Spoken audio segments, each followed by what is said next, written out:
Dear teachers, welcome to Publications webinar, Paving the Way by Closing the Soft Skills Gap. Our key speaker today is Gregg Sotiropoulos. We are all happy to have Gregg here today with us. And let me introduce our key speaker today. Gregg Sotiropoulos is a Publications ELT consultant, a teacher trainer, an international speaker who travels around the world to inspire, direct, motivate, encourage English teachers to help them make their classrooms as dynamic as the world around us. He motivates and encourages me more than any other person in the world, and I know he's going to do the same for you. So, enjoy the session with Gregg. I want to remind you that at the end of the session, you will receive a link where you can download your certificate.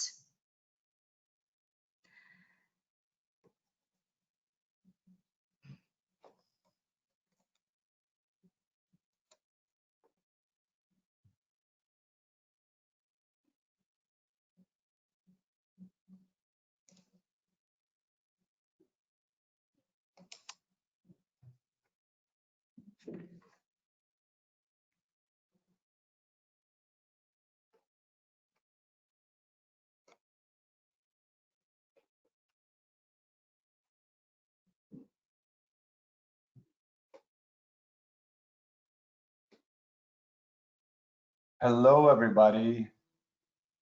How is everyone feeling today? It is an absolute pleasure to be invited to speak with all of you today. Thank you very much, Anna.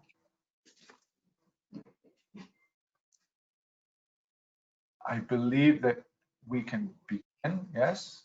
Or are we still waiting? Let's see.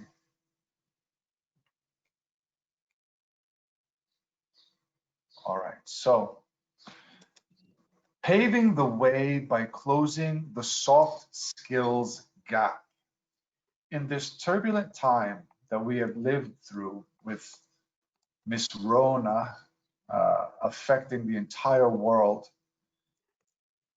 I've sat back and I've reevaluated a little bit on what's going to be important for us to teach our students, both online and going back to face-to-face learning.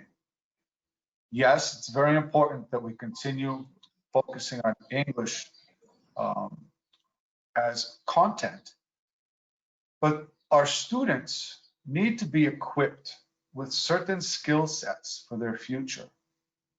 As we've called our students future global agents of change, the soft skills that we're going to discuss today are going to be the tools that they're going to use for their future. Now, that being said, I'd like to ask you all a reflective question. Those of you who know me and those of you who are meeting me for the first time know that I am a big fan on reflection. And so the question that I propose to you is, how many of us would like to be successful? Now, I'm sure as you're answering, many, if not all of you would say, we all do. But this question, when asked to students, is very interesting because we are looking at how they measure success. Students usually measure success in what term? How can they measure their success? Through the Benjamins, through the money, the amount of money they're going to make, through materialistic things, right? And so, this being said, is success measured by what we have or by what we learn, what we teach, and the interactions we have with one another? That those interactions that we have with one another allow us, guide us towards having this successful feeling day to day. Now, in being successful, it's very difficult because society and the world is changing exponentially at a rate that is sometimes a little bit crazy. When dealing with demographics, the economy, especially now with what has happened with the economy throughout all of the countries, technology, that our students are digital natives and we are digital immigrants, right? It shows that we were thrown, I think some people have their mics on because I can hear kids in the background. If we could just check if all the mics are off. So technology is something that is changing also exponentially. And as we were thrown out of our comfort zone during this distance learning or online learning, I like to call this period quarantine learning, it showed us that we need to focus a little bit more on the limitations we have with technology. During quarantine, Mother Earth was able to repair herself. And so going back to a new normal, we have to put things into check and to see how we can assist in keeping things getting better with Mother Earth. And finally, as this changing world continues, our lifestyles are changing so much. And so I want us to explore these skill sets that I'm going to suggest to you in helping us with all of these, let's say, pieces of the pie in our changing world. With soft skills, we have also heard that there are hard skills. And these titles, these descriptions have been thrown back and forth for many, many years now. And people have many different descriptions on what they are. I like to think of them as a recipe. And as in every recipe, the ingredients are different depending on what you want to make. So our hard and soft skills, yes, we have to master them as much as we can. We have to develop them as much as we can. And according to the situation we are in, we have to pick and choose the tools in order to have an effective interaction, to have a win-win situation, to be successful. That being said, I am going to share with you now some phrases of which I want you to reflect on for a couple of seconds when you see each phrase to see which direction they go to. Will they go to the hard skills or will they go to the soft skills? So, teachable abilities. Where would you think that teachable abilities go towards? Will they go towards hard skills or soft skills? I'll give you three seconds to think about it. Many say that they go to hard skills. Okay. Personality traits. What are personality traits and where do they lie? Do they lie with the hard skills, soft skills? Soft skills. Technical abilities. When someone has technical abilities, where do they go? Hard or soft? Let's see. Where do you think? Hard skills. Behaviors and habits. Where do you think behaviors and habits go? To hard skills or soft skills? Soft skills. Transferable across careers and industries. Now, this is a trick question. I want you to think about this for a moment. Which skill set can be transferred from different types of careers and to different industry sectors? Hard skills or soft skills? Soft skills. Easily measurable. Which are easily measurable? Hard skills or soft skills? Soft skills. No, hard skills. So, abilities not unique to any job. Hard skills or soft skills? Soft skills. Subjective, fuzzy, and unreliable. Soft skills.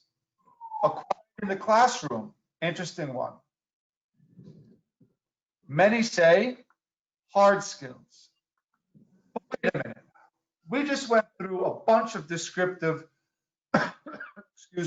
phrases that if you go on the internet, they tell you, they guide you where they should go. But I have to disagree with a few, and I think some of you also do the same, have done the same. In teaching, we cannot say to students, well, where do these go? Do they go either here or there, black or white? There's also a lot of gray when it comes to hard and soft skills. Okay, so that being kept in mind, soft skills are not subjective, fuzzy, vague, and maybe even unreliable. They are not these things. They certainly are reliable. Okay, they are definitely not vague, because I'm going to show you a few right now. And they are not subjective or fuzzy or soft, as they say.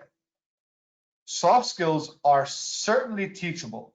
They are abilities that we can role model and teach, and we're going to discuss it today.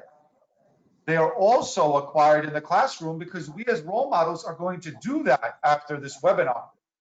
We are going to slowly try to implement these soft skills into our syllabus, curriculum, and teaching style. But you may have heard soft skills labeled as different names. For example, people skills, social skills, even personal career traits. Soft skills can be even considered as power skills. I think somebody's mic is on right now because I can hear it while I'm speaking. If we could just check that all mics are off, because I hear tapping or something, or clicking, like typing. Thank you. So, future global agents of change, our students have superpowers that need nurturing.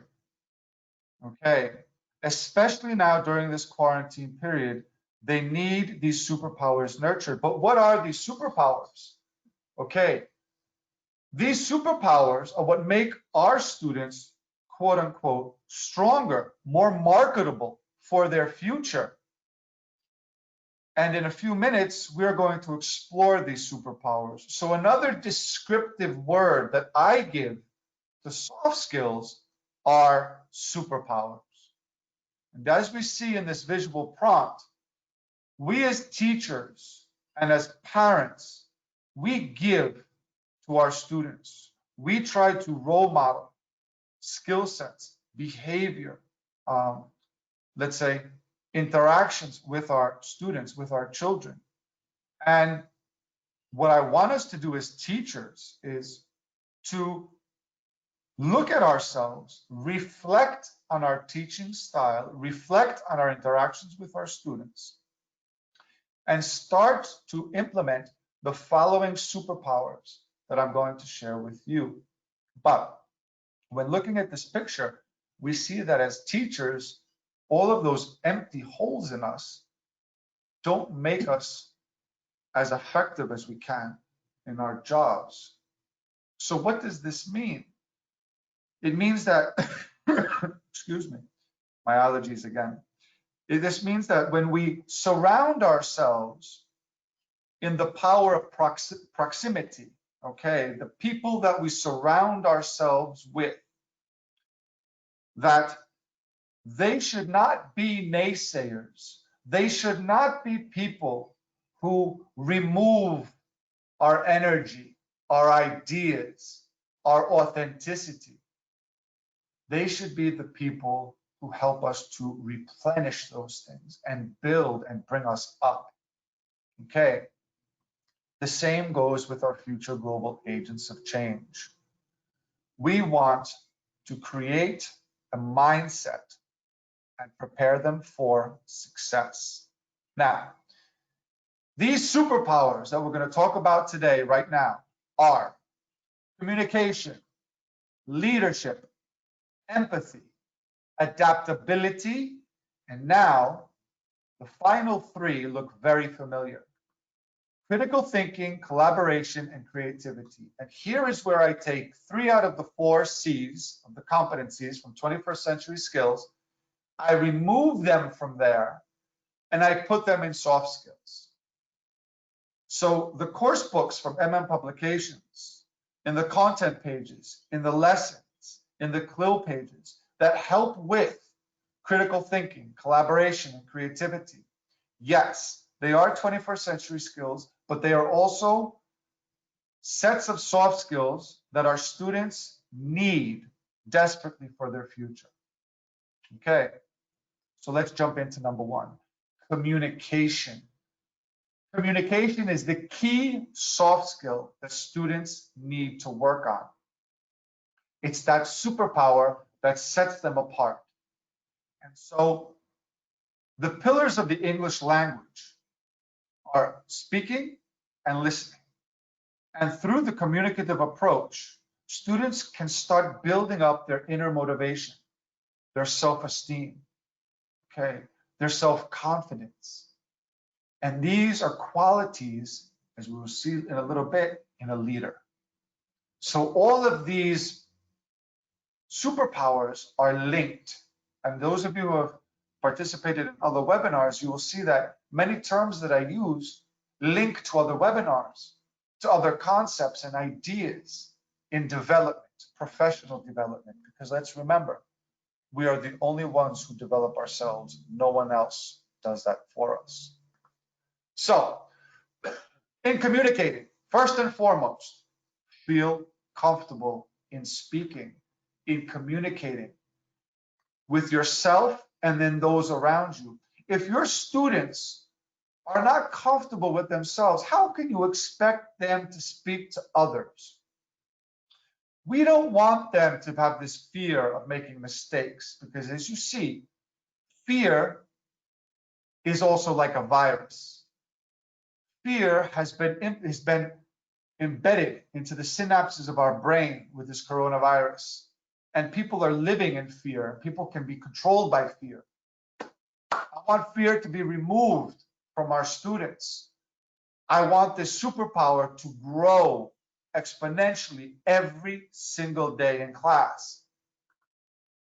Read your audience and deliver information in a way that resonates with them. So you as a teacher must develop this soft skill. When you communicate with your students, yes, okay, you may feel comfortable with yourself and you may speak, make some mistakes and teach effectively. But if you're not reading your students, if you're not reading your audience and you're just talking and teaching, what you are saying may not be resonating with your students. So therefore you have to stop and rethink what you're saying. Authenticity, we have seen this in why you teach the way we do. To be authentic with your verbal and nonverbal body language. When you are giving praise, when you are addressing bad behavior, you have to be authentic and keep it constant throughout all of your students when dealing with things like this. The tone of your voice, your posture, your eye contact, right? The disposition of how you are has to change accordingly and authentically. Students can read through the lines when we are not being authentic. And storytelling as a communicator. How many of you have told stories in your class during a lesson when it just came to you like this spontaneously? I'm sure many of you have. And so storytelling is a very, very effective tool in communication. Telling a story may in fact connect the dots to our students' comprehension of what was being taught. So keep some stories on hand, change them, adapt them accordingly, and see if they work. So with our superpowers, with the soft skills that I'm offering you, I am suggesting these to you.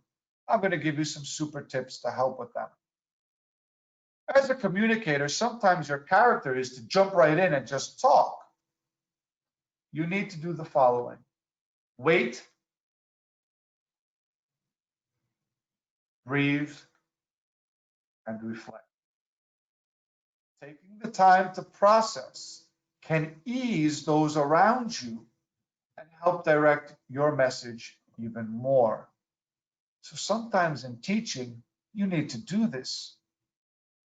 That quiet moment is going to help your students. Now, before I get to the next slide, check out this interesting statistic.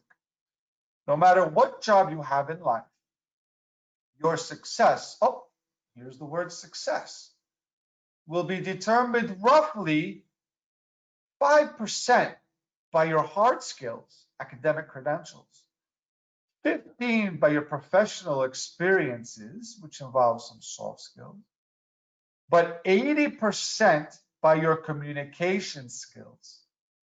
That is a lot. So what does that mean? If you see in history successful people, one skill that they have that resonates is the way that they can communicate with others, both verbally and non-verbally, using their non-verbal body language. Communication is the real work of leadership. So these leaders who have influenced change towards growth, positive change, they not only know what to say, but they know when not to say something. So as teachers, if we wait, breathe, and reflect, during that moment, there is silence. And so you have to learn to be silent and to listen to what is being said by others in order to communicate effectively. Because each word has the same letters in it. So that must mean something. I don't know. Think about it. The next superpower is leadership. Now, leadership is a tricky one. Being a good leader and exuding leadership qualities means that you can look at the big picture. You know exactly how to guide a group to work together towards a common vision. Now, some of our students have this leadership quality. We see this trait in some of our students. Some of our students have it towards an effective mean. Others, though, don't. So we have to be very careful with which type of leadership style they have. Some students look like the leader, but they are not, let's say, condoning, or rather, they are belittling those around them for their benefit. That's not a leader. Okay. Leaders tell powerful and meaningful stories to inspire, motivate, and keep ambitions high. So we need to role model this. We need to show students what it means to be a leader. The principal, the coordinator, the director, the teachers, the students, parents, we all have to show what it means to be a leader, because this is what we want our students to become. Leaders in their own right, individual leadership, okay?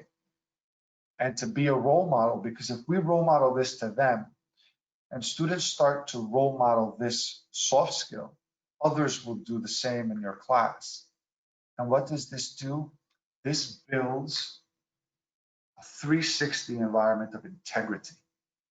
Okay, and that's very, very important for our future global agents of change.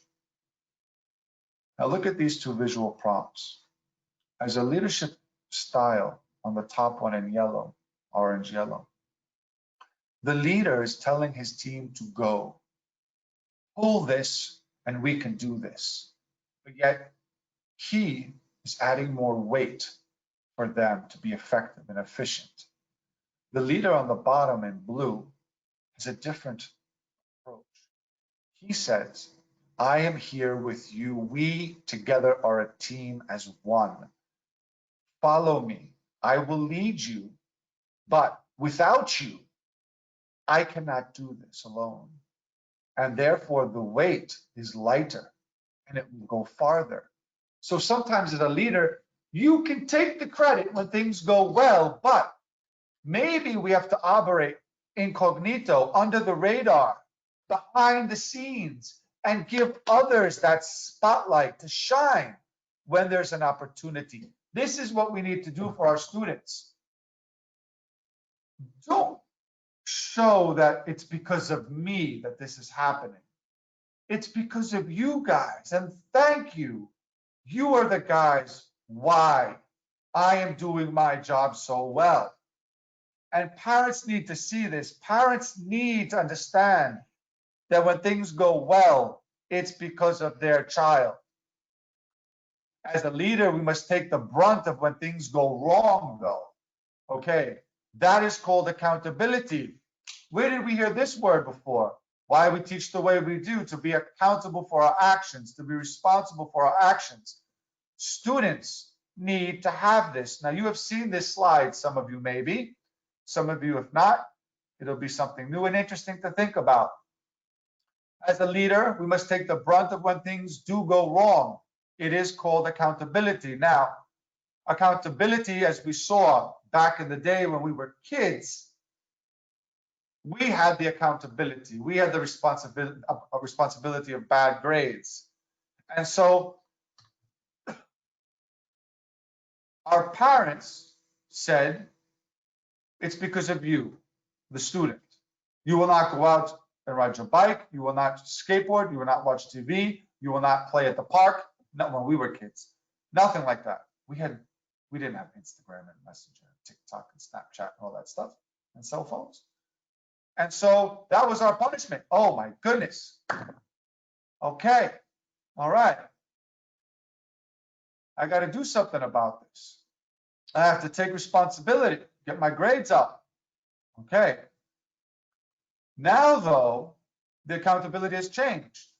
It's on us. The parents come to us with the child and say it's our fault. The bad grades, the bad report cards are because of us. No, no, no, no, no. So let me help you on how to increase your leadership style. In this situation, we are not going to go, oh my goodness, what are you talking about? No. You're going to put your head up, chin up, shoulders back, relax your shoulders, eye contact, give them a little smile, and this is how you communicate with parents, because we have all been in this situation before. Now, as a leader, thank you for coming today. I just want to start by saying that your son or your daughter is an absolute amazing member of this class, a member of this team. Without him or her, this class wouldn't be the way it is, because they give that certain something, that unique, authentic something in this class. And that's what makes them so special to be here. So yes, I understand that you may be a little bit upset because of their bad grades, but you know, we both take that responsibility. The both, parenthesis, the both isn't you and the student, it's you and the parent. Triangular relationship in education, parent, student, and the teacher. So, you know, I think we'll have to work together, because we can always better our best, can't we? I know I can. I know I'm not a perfect teacher. So I think that in time, he or she will certainly raise their grades. Let's talk right now and see how we can do this, how we can work out, how we can do this. Now, how do you think the parents are going to feel? They came in like pit bulls, ready to attack you. Arr! By you starting this and being that leadership and really focusing on that communication, you have broken down the barrier of how they wanted to approach you. And they're saying, yeah, my child is kind of like this. Thank you. Okay, interesting. Let's work on how we can fix this. I want to listen to this idea. Right? Leadership. Show how it should be done. The next superpower, excuse me, is empathy, to be empathic. You can sense what others need and how they are feeling. Masterfully read body language to understand what they are thinking. Build new relationships easily. Allow others to feel heard and understood. Now, as quarantine is finishing, as we're going back to school, this is probably going to be one of the biggest, most important superpowers that we need to fine-tune when students come back to us, because they are going to have some needs and some feelings that are going to have to be met and understood. They're not going to come out and tell you, so we have to read their body language. The relationship you had with your student before, okay, it was fine, but you know what?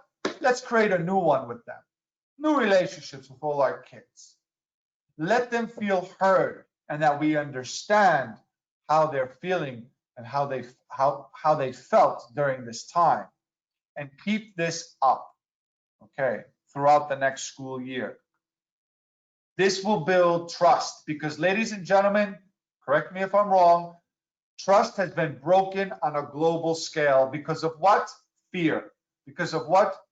The naysayers. Because of what? Social media. Because of what? Social distancing. Okay, quarantine. Trust has been broken in many respects. We have to build this trust with our students. How we're going to do it? Through empathic measures. Here are my tips for you guys.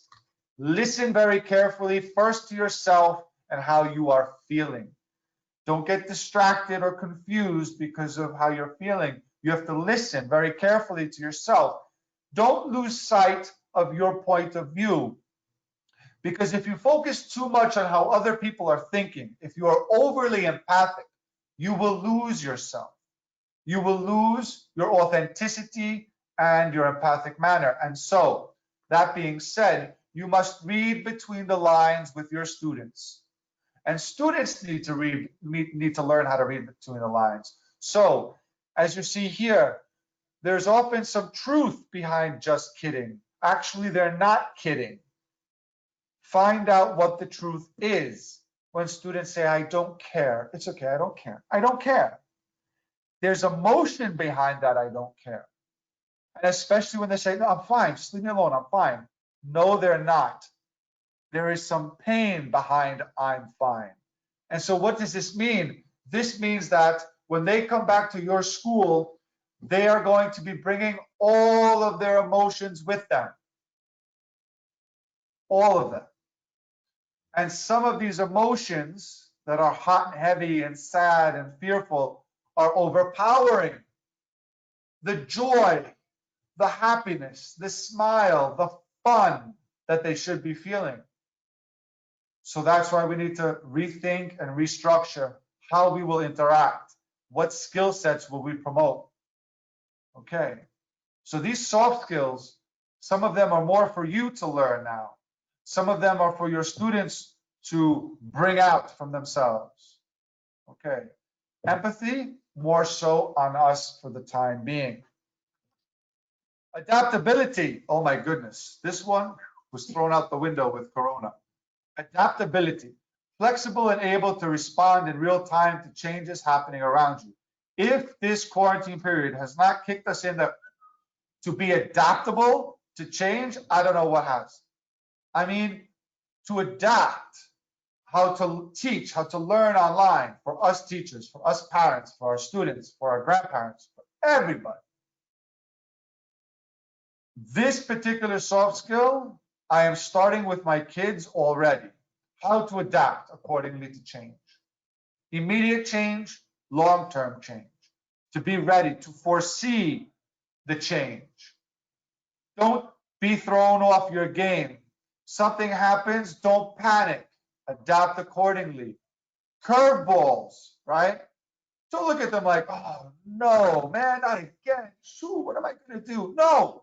Hey, it's an exciting opportunity for you to change the course. Why not? It's worth the risk. See what happens, but be ready to adapt. Okay. And in doing so, you got to also work with what you got. Now, I'm from New York. So what you got, that's a big New York. I apologize for the dog. It's out of my control. You got to work with what you got, right? And what you got may not be what other people have. Gadgets, components, let's say things to use with your students that are not necessarily, they're luxuries. Whatever you have, explore how to use it to its fullest potential. Adapt. Don't blame others. Don't point the fingers to others. Okay. Self-awareness, work with what you got. This is my tips for you guys. You may quickly abandon a plan, change direction based on new information. So be careful to critique it though. How many times have I seen, oh, I have a good lesson, I have a good plan, doing all right, it's working, students are learning, they like it, but oh, wait, there's something new out there. Oh, wow, this is a new concept, this is a new idea, this is a new app, this is a new tool. I want to put this in my class. Yeah, why would you do that? If things are working well and kids are learning effectively and they're having fun, why throw something in when everything is all right? Don't be quick, all right, to abandon your plan and change direction. Sometimes staying the course will help you avoid running in circles. Keep focused sometimes. Don't go jumping after everything that comes out that's new. Have a plan A, have a plan B, but when you go to plan C, that plan C has to be totally different than the other two plans, because I want you to approach your students from a totally different perspective, from a totally different angle, and see how that comes out. Okay. It's not the strongest of the species that survives, nor the most intelligent that survives. It is the one that is the most adaptable to change. Charles Darwin, this is very interesting. So reflect on what's happening now with Rona and how everyone is experiencing this. This soft skill, and I said soft skill because it could be the superpower of people skill, come in handy for teachers, students, and parents. How will this superpower help us in going back to having face-to-face teaching? We are going to have to adapt to the new normal. The new normal is not something dictated by others on what we have to do. It is what we should do, but with our own authentic style. That's how I see it. And why do I say this? Before I get into critical thinking. My son just went back to school with my daughter. Yesterday was the first day back. They have a 3-day on, 2-day off schedule. They said that there is no hugging and no closeness between students. Okay. In the classroom, each student is sitting at their desk individually. Okay. Teacher is at their desk. Okay. How many breaks do they have? 3. During the break, how are they going to play together? Spaced out. There's going to be ropes and groups of students playing with one another. Right. So they're not going to touch each other, play with each other, hug each other, push each other, fall down on each other. Nothing like that, right? Aha. Right.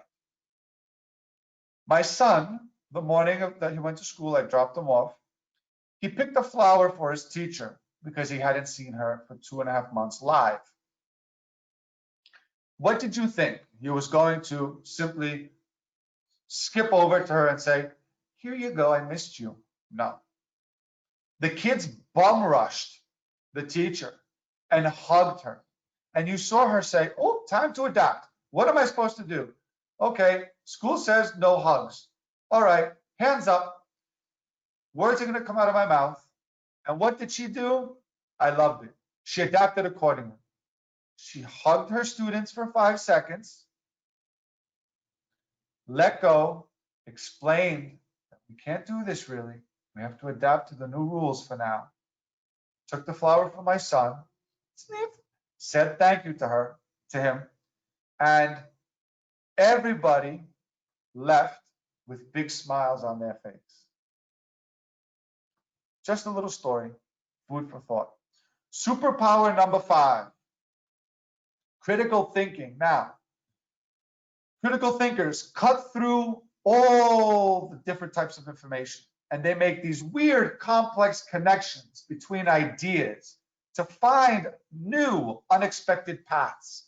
Okay, that's what leaders who communicate well, who use empathy, and who, excuse me, are able to use their critical thinking skills. This is what they do. They establish what is wrong.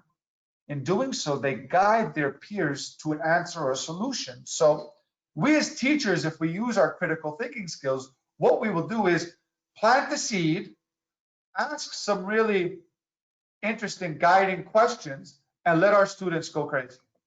Just let them go with it. Let them show you how, rather than telling them how, right? So at the one hand, we have to use critical thinking when we're teaching, and at the same time, our students have to use critical thinking when they are learning. But in critical thinking, curiosity is what works hand in hand with critical thinkers. Do we allow our students to be curious enough during a lesson, during a week of school?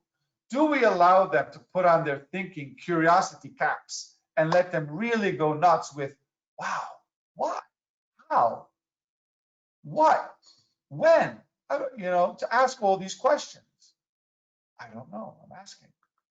People may often come to you for answers if you're a critical thinker. So as a critical thinker, you have to also wait, breathe, and reflect. Now, wait a minute, where did we hear this from? This was another superpower, super tip from communication. Yes. So if you think critically, before you communicate what you're thinking, you have to wait, breathe, and reflect. Don't be so quick to jump to solutions.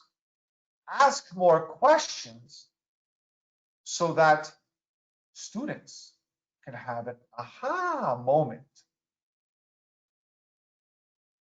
Students want to be taken by the hand through life and be given everything in front of them. You give them a test, what's on the test? What chapters are on the test? What questions are on the test? Just give me the answers to the test and we'll be okay. That's the students of today. It's not like that. Critical thinking and curiosity has to ignite these aha moments. Okay. Then we get to creativity. You have the ability to imagine and devise new innovative ways of the following: addressing a problem, answering questions, expressing the meaning of an answer, and thinking outside the box. Now, as I said before, I do not want your students to believe everything is black and white. There is a whole lot of gray out there, ladies and gentlemen. Okay. If that was life, that it's either this or that, everything would be easy cheesy. Okay. It's not. The gray is where the creativity lies. All right. And as Maya Angelou said, and Albert Einstein, creativity is intelligence having fun. Maya Angelou is the next slide. I jumped ahead because it's a really amazing quote from her. Creativity is intelligence having fun. Very interesting. Reflect on that. People who are creative are looked up to in producing that really cool, innovative idea. Having those around them say, I never thought about it like that. Take for example, Elon Musk. Right. Send 2 people up to the outer space. Right. Talk about creativity and critical thinking. How to execute it. Why have I left that down there to show from the very beginning? Help your peers, help your students understand your thought process about your idea and how to execute it. The execution is the key. Okay, it's not the what, it is the how. The execution is where creativity lies. The execution is where the critical thinking thrives. Okay, that is where I want us to spend a lot of our lessons and our time in class, on the execution of the lesson. Okay, don't fill your lesson in with a lot of, let's say, salsa. We don't want that.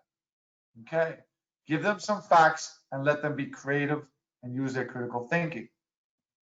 Maya Angelou, along with John Steinbeck, some of my favorite literary authors I love, says you cannot use up creativity. You can't use it up. Because the more you use, the more you're going to have. So as our future global agents of change are being labeled as the wired generation, that's what they are. They are the wired generation. They are tuned into technology, to all of these apps and games and anything that has to deal with reality, with YouTube and TikTok and Depop and all that stuff. But why are they this wired generation? Okay, why? We have to ask ourselves, why are they so into technology? And challenge them on a weekly basis to use their creativity and their creative awareness in class and for homework and for projects. A very good connection is media skills. You know, students play on all of these games, they use all of these apps. My daughter's on everything right now during quarantine. I can't say no to everything. And yet I say to myself, this is a skill set. I should have put this in the webinar. That a skill set is media skills, right? Students could work on that too. Why not? And finally, we get to collaboration. And again, I love superheroes. So in collaboration, the first thing that comes to my mind are superheroes, the different teams of superheroes, and for them to be, for them to be successful in defeating, the bad guys, they have to work together and pool their strengths, know their limitations, and help each other to compensate those limitations based on the strength of the other. And so leaders who can communicate and collaborate are masters of teamwork. They get the best out of their group of people. They recognize strengths in others so as to have them shine individually. Now, as a teacher, you guide your students to collaborate with one another. In order to do that, though, you need to recognize how can they do this effectively, to mix and match your students. It is we as opposed to I. You know when to step up and also to take 2 steps back. In collaboration, when students collaborate, too many times each student wants to take the step up and be the star. Sometimes you show your leadership style. You show that you're the star by taking 2 steps back and having everyone else be on the front line. All right? Think about that. Same goes with adults. Being a great partner with those around you. In being a great partner, you're able to collaborate really, really well. This is my super tip. The true strength in our classroom lies in the collaboration of learners. not in the knowledge of one expert. Interesting. I would even go so far as to say the true success in our classroom lies in the collaboration of learners. Because if they're able to collaborate with one another, then that means they're able to communicate. And if they use critical thinking and creativity and empathy together, collaboration comes much easier. When we collaborate with our peers, with our faculty, and when students collaborate with one another, we have to consider the following: the cultural background of each student, of each peer, okay, of each faculty member, the level of experience of teaching, of learning English, professional profile, emotional state, timing, strengths, limitations, and bias. Okay. For a fair selection, everybody has to take the same exam. Please climb that tree. Now, I'm going to show you collaboration in its most raw form. Which of these students will climb that tree and get an A in the exam? 100%. It's kind of obvious. The monkey. Now, the instructions given by the teacher are not that clear because it says climb the tree. In essence, the bird can also be an A student and get to the top, but they're not literally climbing the tree. So be very careful with the words you use in communicating with your students. The monkey climbs the tree, so he is the higher performing student. Who is the lowest performing student in this whole group? The lowest performing student to climb the tree.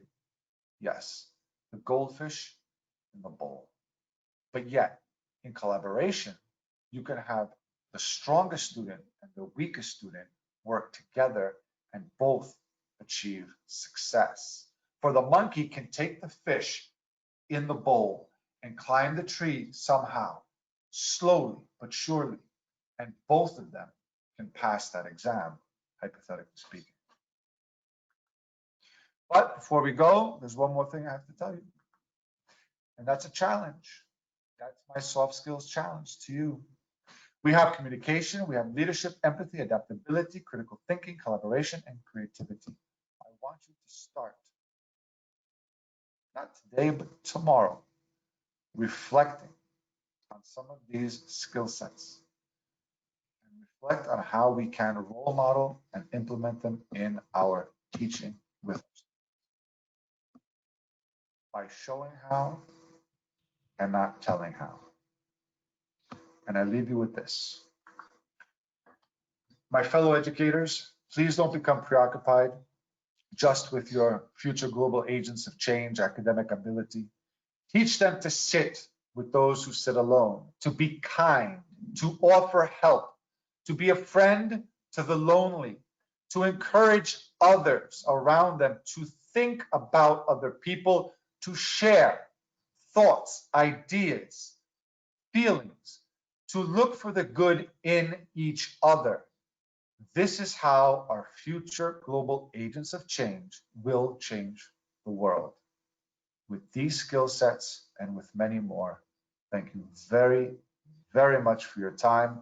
It was an absolute pleasure speaking to you, and unfortunately with webinars, not seeing all of you, but I am sure that our paths will cross sometime in the future. So,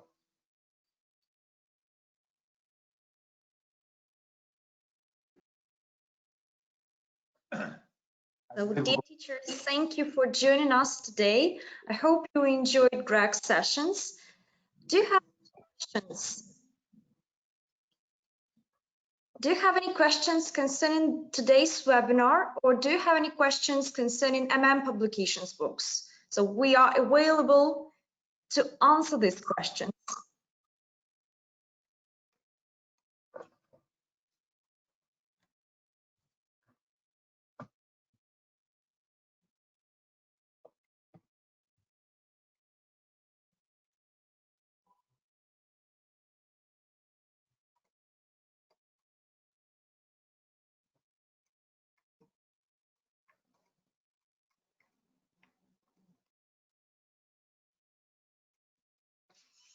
If there is no questions, I'd like to remind you that after the webinar, within a few hours, you will receive a link where you can download your certificate.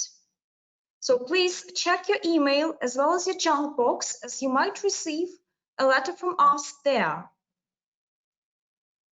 If you do not receive the certificate, please let me know, and I'll be happy to send you this certificate. Okay, thank you. Thank you for your time, and thank you for joining us today. Please join our future webinars. We will be happy to see you tomorrow and on Friday. Nadia will be talking about MM readers on Friday. Please join us soon. Thank you very much, everybody. Thank you, Anna. Take care, stay safe, and online hug. Thank you. Thank you, Greg. You have been brilliant. Thank you.